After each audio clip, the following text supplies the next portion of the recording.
My name is Sergeant Sean Verma, and I am the Public Information Officer for the Lafayette Police Department, City of Lafayette, Indiana. I am here to provide a transparent and factual briefing regarding a critical incident that occurred on December 5th at approximately 7:39 p.m. at the Lafayette Laundry located at 3100 South Street. The following content contains details of a shooting that may be distressing to some audiences. Viewer discretion is strongly advised. This incident has been fully investigated and the case is now closed. Our goal with this briefing is to remain open and transparent with our community by sharing the details of what occurred, the actions taken by our officers, and the conclusions of the investigation. At approximately 7:40 p.m. on December 5th, 2024, the first 911 call was received, reporting a shooting at Lafayette Laundry. 911. 911, there's been a shooting. Where? At the Lafayette Laundromat. What laundromat? I need to check the name. But it's the Lafayette Laundry, I believe. On South Street? On South Street, yes. Okay. We have another caller. Is anybody hit? Yes, I believe there are multiple people who have been shot. I believe the shooter left the scene. Yep. One second. Hey, it's a shooting. It's a shooting with multiple shots. Did somebody get shot? At least 3 people shot. 3 people? Yes. At 7:41 p.m., Lafayette police officers were dispatched to the scene, with the first officer arriving at 7:43 p.m. I got a man down in the parking lot. Getting reports of possibly 3 victims.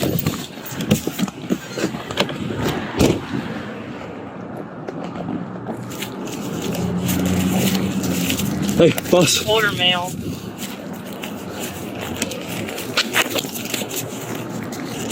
I didn't see anything, I just heard it. Okay, wait right there, please. Upon arrival, officers located an unidentified male in the parking lot, suffering from a gunshot wound to the head. He was unresponsive, and a firearm was found laying next to him. His involvement in the incident was initially unknown. However, due to the presence of a pulse, he was immediately transported to a local hospital before being transferred to Indianapolis, where he was placed on life support. Officers then entered the laundromat and immediately began providing medical aid to 3 victims inside. One there and there's one there. Additional responding officers established a perimeter as information received through our dispatch center initially indicated that the shooter might still be at large. White, great. Detectives quickly obtained surveillance footage which confirmed that the male found in the parking lot was the shooter. He was later identified as 73-year-old male Lewis McLaughlin. The footage revealed that at 7:39 p.m., the suspect, Lewis McLaughlin, entered the Lafayette Laundry and began firing indiscriminately before exiting the building at 7:40 p.m. and shooting himself in the head. The entire incident unfolded in less than 1 minute. Here's the surveillance footage.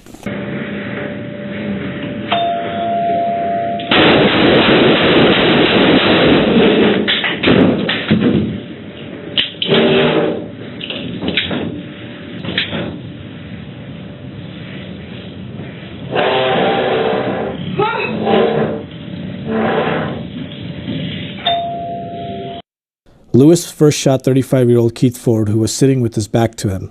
He then fired multiple rounds at 32-year-old Renee Martin, causing her to collapse. He proceeded to shoot a third victim, Salvador de la Cruz, striking him in the lower body. At this point, Lewis experienced a malfunction with his firearm and exited the laundromat at 7:40 p.m.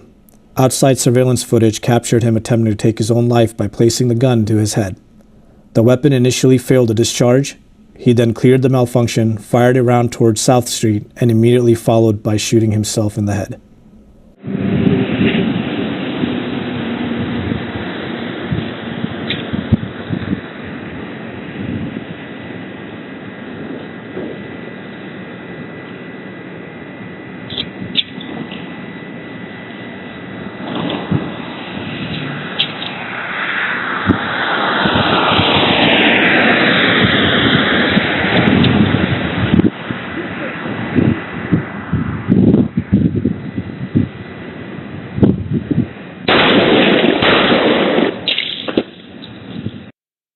Despite life-saving efforts, Keith Ford was pronounced deceased at the hospital. Renee Martin, who sustained multiple gunshot wounds, survived her injuries. Salvador de la Cruz suffered a single non-life-threatening gunshot wound to his lower body. Following the incident, a lengthy investigation was conducted by the Lafayette Police Department's Violent Crimes Unit. Detectives determined that Lewis was from Lincoln, Nebraska. He left Lincoln at approximately 8:30 a.m. on December 5th and drove his silver Ford F-150 to Lafayette, arriving at approximately 6:49 p.m. On December 7th, Lewis was pronounced dead while hospitalized in Indianapolis. Detectives served multiple search warrants and collected evidence from both Lincoln, Nebraska, and the vehicle Lewis drove. A rifle was recovered from the back of his truck.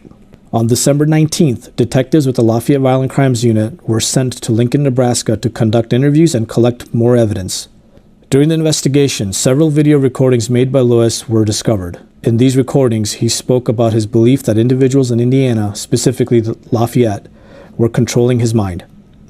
The content of this recording strongly suggests that Lewis was suffering from undiagnosed and severe mental health issues. The cancer that's been allowed to develop within the city of Lafayette, you have to bust these people up. They want your energy. They want to know how you did it. They haven't got the initiative to go out and develop it on their own. They want yours. It was determined that Lewis had no known connection to any of the victims, and the victims did not know him in any way. This was a random act of violence. Based on the recovered videos, it is clear that Lewis had been planning this attack for an extended period, as some of the footage appeared to be several years old.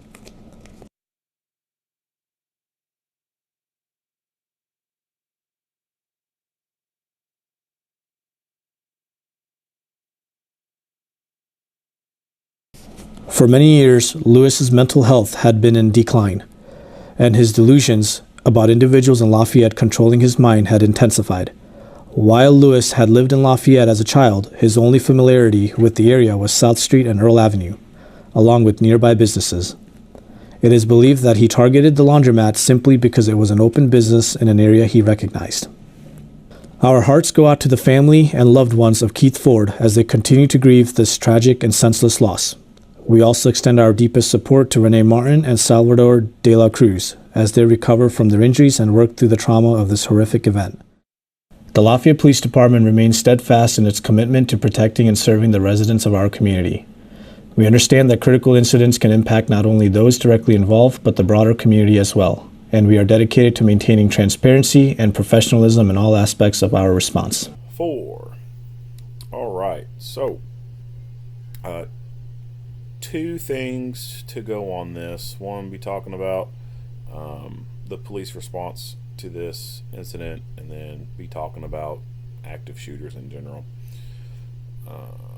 So the officer receives a call about, shots fired, right? And he pulls right up into the parking lot and gets out and only has his pistol. Actually, doesn't even appear though he has his pistol out. But the only thing that he would have on him would be his pistol. Does not get out with a rifle or anything like that. And instead immediately goes to putting on gloves. So this right here is not what I would call a proper response to a shots fired type of incident or an active shooter type of incident. Pulling up directly to the scene totally goes against some of the teachings and the practice in law enforcement on going to hot calls like this. It is generally a tactic to park a little distance away and then proceed on foot. Reason being is you pull up in that vehicle, you're sitting in a death box. A car does not stop bullets very well. And you pull up in the vehicle, you throw that thing in park, and as you are starting to dismount from the vehicle and bullets start coming in at you, that's a crappy place to be. A very crappy place to be, because bullets pass through cars very easily. Not so much the engines, like the big chunks of metal, but the car door, the windshield, the windows, bullets go through them very easily. And if your vehicle's not in gear, it's a sitting brick, and you don't want to be sitting in that thing when the bullets are flying. So just not a very good tactic just to pull right up to the scene and then get out.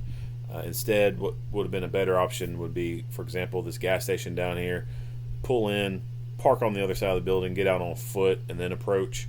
That way, if there's someone sitting here in ambush, it's not going to be easy for them to ambush you, because they may not expect you to come walking around the corner. They may be expecting the police car to show up, like this guy just did. So that, I would say, that would be wrong of how you approach this. Getting out without a long gun, that's the next thing that is wrong. This is a shots fired call. This is multiple people have been shot kind of call. You're going to a gunfight. Bring a rifle. If you know you're going to a gunfight, bring a rifle and bring your friends with rifles. Gunfighting rules. Pistols suck.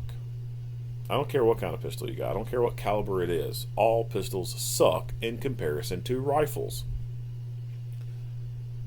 Pistols have very short barrels, very short sight radius, only 2 points of contact to stabilize that weapon, and the terminal ballistics of that round are just horrible. With a rifle, you have a longer barrel, more accuracy out of that. You have multiple points of contact to further stabilize that weapon to make it more accurate, and the terminal ballistics of that high velocity round are just night and day compared to pistol. There's a lot of people walking around today who've been shot with a handgun and are still alive, and they're walking around. There's been people who've been shot multiple times with a handgun and they're still walking around today. Not so many people who've been shot with rifles walking around today. Generally, you shoot someone with a rifle, they don't get back up. I'm not saying always. There are some people walking around today who've been shot with a rifle, but generally speaking, comparing pistol to rifle, you shoot someone with a rifle, they're not as likely to get up as the person shot with a pistol is likely to get back up. Focusing on this one dude in an active shooter event, yes, the person is injured. He does not know this is the bad guy. For all he knows, this is the victim. But the threat is still potentially there. He does not know. You have to go hunting. That is what the response to an active shooter is. You are going out and hunting the hunter. You have to bypass victims. Yes, that sounds horrible, to walk right past a person who's bleeding. But if you don't go out there and stop that person who is causing the bleeding, more people will bleed. More people will die. You have to stop the threat. If that means walking past someone on the ground bleeding, that means walking past someone on the ground bleeding. And in this case, with this person being obviously unconscious and unresponsive, and although there's a blur box over him, we can't see exactly what it looks like.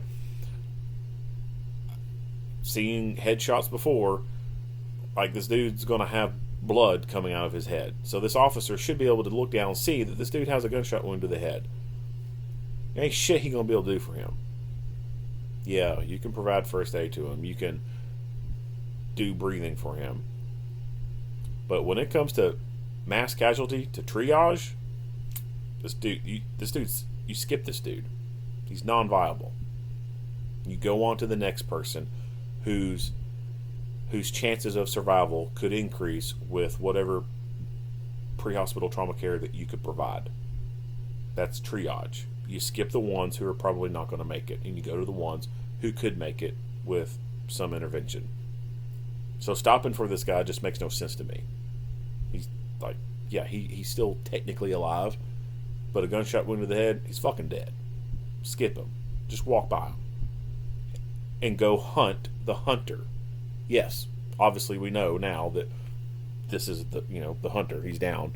But this officer doesn't know that. For all he knows, that dude's still out there somewhere. So he needs to go out looking for that dude. So other than that, not much else to say about the the response from the police. Active shooters. So this is, the true active shooter kind of scenario. Like, people are in a public place, and some random ass person comes in killing people with a gun. This is what, when you say active shooter, when you say a active killer, this is what people envision. Columbine High School is what people envision. So that act, that random act of violence, that's scary. Right? Like, you could be anywhere, sitting there washing your clothes, folding your clothes, and some crazy asshole comes in trying to kill you. That is scary. Like, that sucks. You'd be out grocery shopping, doing something you've done for years, and someone tries to come and kill you. That is where phobic level responses occur in regards to human aggression and violence, right? Like, how do you defend against this? Like, how do you increase your chances of avoiding this, right? Like, we can avoid being victims of certain crimes by doing certain things, like parking our cars near better lit areas, avoiding certain parts of town, doing these things, right? Like, how do you prevent yourself from being murdered doing your laundry? It is a random act that for a lot of things, no matter what you do, there's nothing you can really do about it. The one thing that you can do about it is be armed and be able to respond to deadly force with deadly force. None of these people were armed. Could that have made a huge difference? Well, for the first guy, maybe not, because he was sitting here with his back turned to the door. This person over here, maybe not so much, because it's just a full-on attack, right? One of these people, this person over here, they could have potentially drew their gun and engaged this guy and stopped him from going around and shooting more. But for the most part, there's just not much you can do to prevent something like this happening. Like, you can kind of prevent and deter other types of crimes from happening.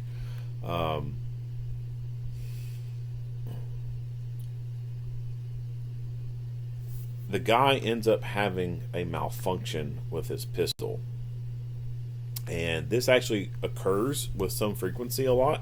For whatever reason, their guns just suck, and they end up having a malfunction during the event. And this is actually a critical time to be able to counterattack, either when they've experienced a malfunction or when they are reloading. That is the time to go on the offensive.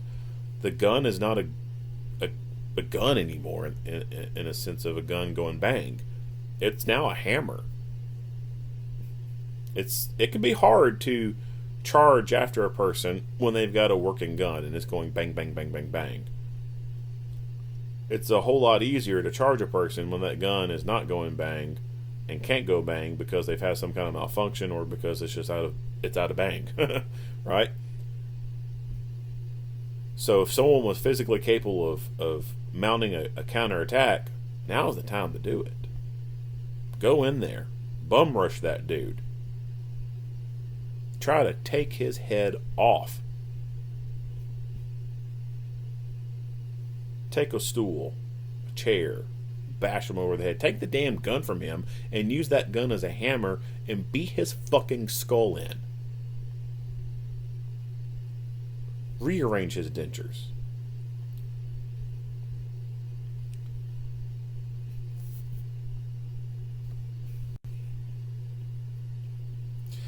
He tries to fix the gun with putting a new magazine in. He goes around in search of some more people. He probably, I guess, just doesn't even recognize that one person was over there, and then quickly leaves out of the building.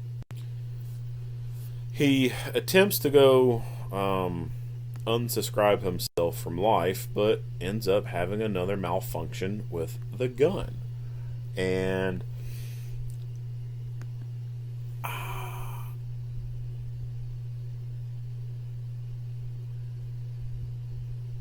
I would say that it's possible the reason why he decided to exit out that moment in that building was the gun malfunctioning, and it could be that he knew that he just wasn't able to pursue his endeavors with a gun that wasn't working good enough, or it could be that he couldn't see any more people, and then he saw the people he shot, and he just assumed that all of them were going to die.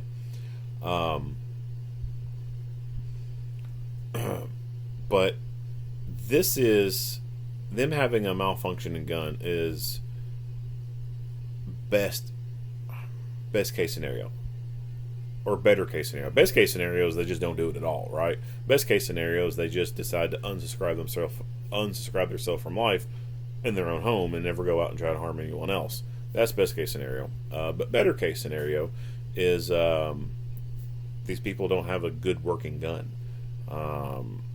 And that in of itself is obviously a testament to the fact that these people are not what I call true gun people. They don't practice with their guns.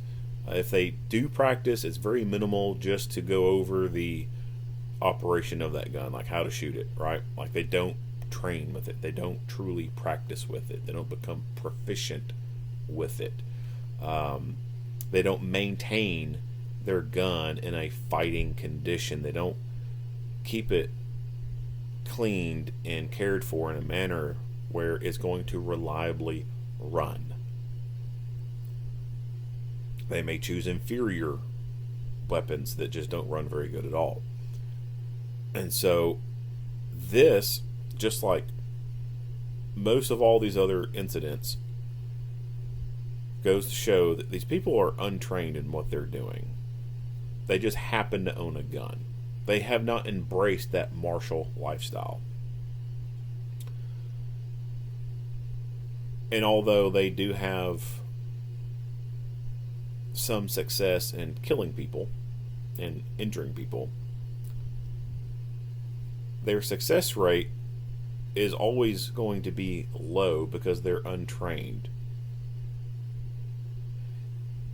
If you took the opposite of the spectrum and you had trained people who fired thousands of rounds in classes, who've gone through their own practice and have maintained their weapon very well, had good reliable weapon, you would see a whole lot higher of a kill rate. The incident in Dallas several years back where the guy went active shooter, and there's the famous footage of him squaring off with a Dallas officer around this concrete pillar, and you see the officer go around one corner, and then the dude comes around the other side and just lights him up and drops him, and they end up cornering this guy in like a parking garage or something like that, and they send the robot in with a bomb strapped to it, and they blow his ass up. That incident, that dude had some level of training. He was former military. He wasn't completely like combat arms or anything like that. He was military, but his job was like a carpenter or something like that. And he had also taken a commercial firearms training course. I forget what it was, but he did have some level of training. And just that small amount of training made him so deadly, so dangerous, that the police had to strap a fucking bomb to a robot and send in Johnny Five and clack it off on him to end the threat. Those kind of people are rare. You just don't see those kind of people perpetrating these kind of crimes, and it's a good thing. It is a very good thing, because, or else it would be a whole lot. It would be very deadly, and it would be so deadly that I think there would probably be more traction for the anti-gun crowd to have drastic, draconian gun control measures in place. But these people are largely untrained, do not embrace that martial lifestyle, and when videos like this can surface, you can really see that. Like, you can understand and pick it apart and see that this person has no idea what they're doing. They just got lucky with being able to get some rounds off and shoot some people. That's it.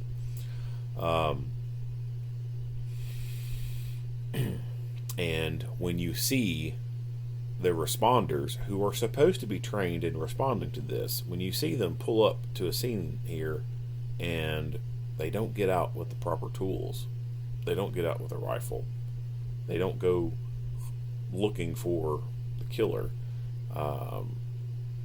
it's frustrating to see that kind of response there.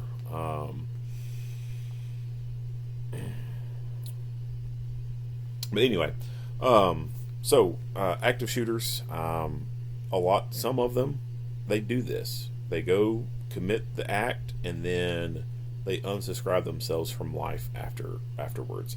I forget what the statistics were, but based off some earlier FBI studies, there was a percentage of active killers who would just off themselves right after the act. Like, either they just do it, or because of some amount of resistance being applied, they end up popping themselves, right? Like, they don't want to get into that fight with other armed responders. They just decide to want to take themselves out, or people are resisting and coming towards them and they unalive themselves.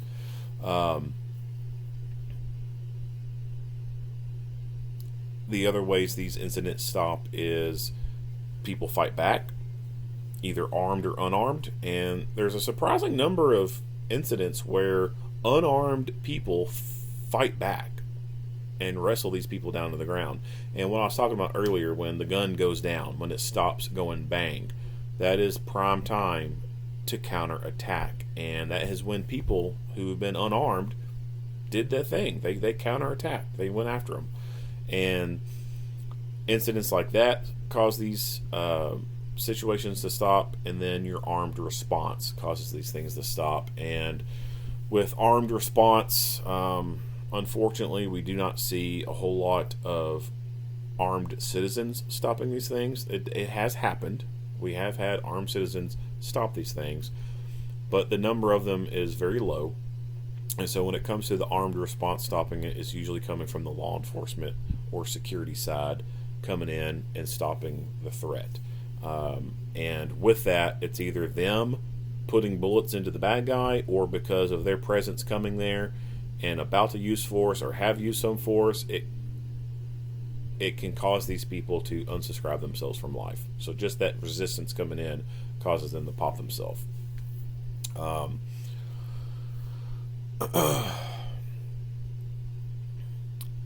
As scary as these things are, as much as people want to focus on that threat, because it has that phobic level response, right?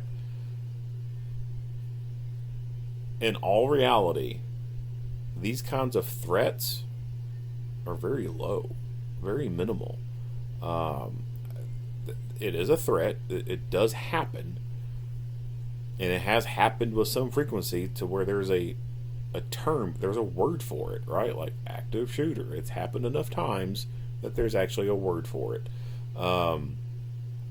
But it's not as high as the anti-gun crowd wants it to seem. These incidents are rare. You are more likely to die of other things than to die from an incident like this. The numbers that you see out there being reported of active shooters or active killers or mass shootings, you see the numbers. They're in the hundreds. Well, that is some crafty manipulation of numbers and definitions by the anti-gun crowd. The anti-gun crowd is taking gang shootings, like street thugs shooting street thugs, and spinning it and saying, oh, that's a mass shooting. Yeah, the Crips, when they rolled up and was starting shooting at the Bloods because this was in a public place and they shot, more than 3 people. Oh yeah, that's a mass shooting. No, it's not in the sense of a mass shooting like this or a mass shooting like Columbine. It's totally different. But they're able to get away with that because of loose definitions and because there's not a very good defining of perpetrators like this. When you get to serial killers, you have a lot of good definitions and terminology when it comes to serial killers. You have organized killers, unorganized killers, you have signature killers. So serial killer is a kind of broad term, but it can become more defined from that. There'll be more subsets of that. With active shooter or mass killer, there's not any good definitions or terminology below that. You can't microscope it in and see these other subsets like you can with serial killer. And so the way the anti-gun crowd is doing this is it would be the same as if they would turn around and start saying that these thugs going out shooting other thugs are serial killers, because there are gang members who've gone out and killed multiple people over a period of time. 30 or more victims over a period of time with a cooling down period. That's a serial killer, right? Why aren't they calling some of these gang members serial killers? Some of these serial killers, just by that loose definition of killing more than 3 people over a period of time of a period of time in between the killings, a cooling down period, that could make them a serial killer. But they're not saying that these guys are serial killers. They're saying they're active shooters. Why is that? Because they have an agenda to push, and it's anti-gun. But how they're doing it with that agenda and using those loose definitions, it could very easily be applied to classifying some of these gang members as serial killers. So when you look at the numbers of active shooters or mass killings, mass shootings, and you see a high number, the reason why you see a high number is because they are using gang violence, street violence, to pad those numbers. Because incidents like this just do not happen at the frequency that they are trying to say it does happen. They just don't. They're very low occurring incidents. They're rare. You probably have a higher chance of being struck by lightning than being involved in an active shooter event. You're definitely more likely to die in a car wreck than being involved in an incident like this. Like these people who drove to the laundromat, they still had a higher chance of dying in a car wreck or being involved in a car wreck instead of being killed by this guy.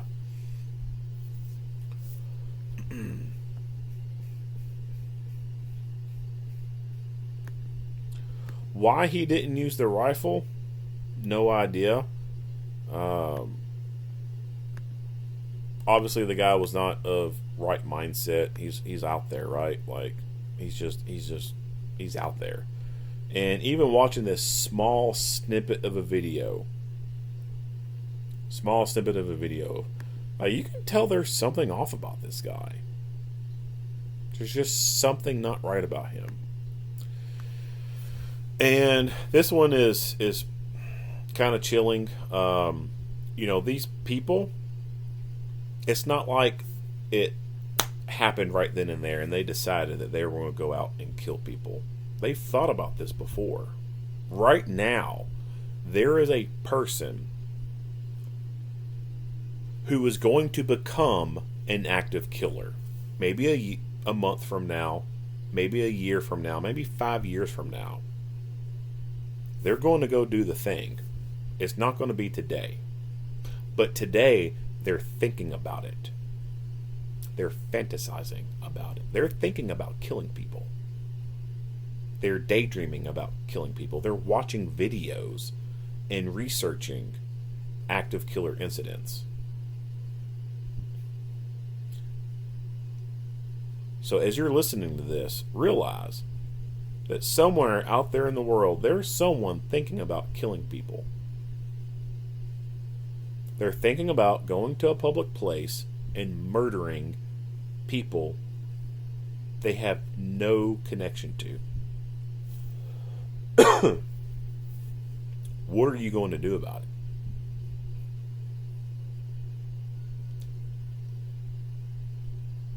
Are you going to make yourself harder to kill? Are you going to carry a gun? Are you going to just never leave the house? Right? That's not feasible. That's not reasonable. I mean, if you were a billionaire, yeah, you could probably pull that off.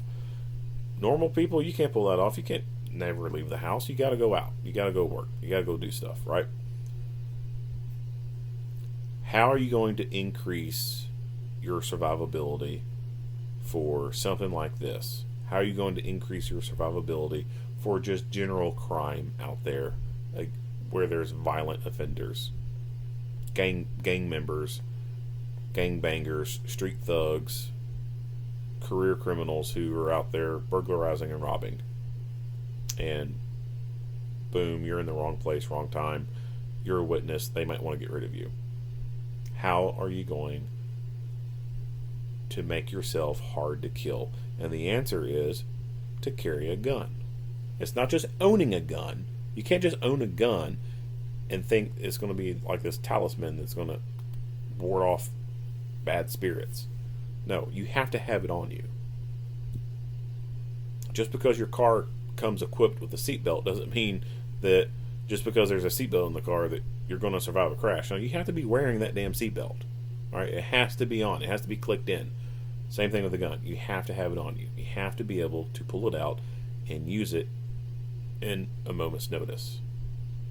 Just owning it and having one just doesn't do it. You got to have it on you. So if you are concerned about stuff like this, get a gun. Go train with that gun. Practice with it. Get a good holster. Carry that thing every day. And in the unlikely event that someone like this would ever come to a place where you're at and try to kill people and try to kill you, you will be able to put some lead in their snot box and stop them. Alright, that's it. If you like what you hear and see, go ahead and give me a like and a share. If you have not already, hit that subscribe button. Stay tuned for more Monday quarterback videos. Earl Henderson, Primordial Defense. Thank you for watching.